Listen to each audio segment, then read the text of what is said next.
बच्चे तो गली में भी अकेले नहीं जाते। बच्चे तो कभी भी अकेले नहीं जाते। ऐसे तो कभी छोड़ के बेटे नहीं जाते। आप और हम सबके भाई और डॉक्टर साहब मदनी के बेटे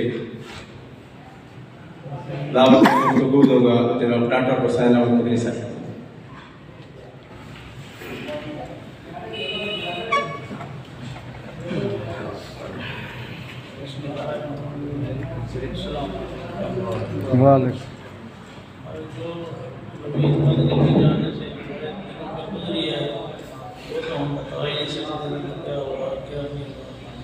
लेकिन आज जो ये IGI वाले जो इन बच्चों के लिए हमारी माली इमदाद कर रहे हैं, हम उनके बहुत शुक्रगुजार हैं।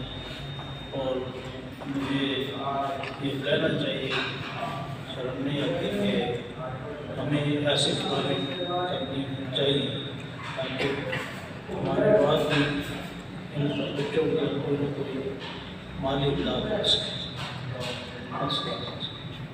स्टार न्यूज़ की वीडियोस देखने के लिए हमारा चैनल सब्सक्राइब कीजिए, बेल के आइकन पर क्लिक कीजिए ताकि आप हमारी आने वाली तमाम वीडियोस से बाखबर रह सकें।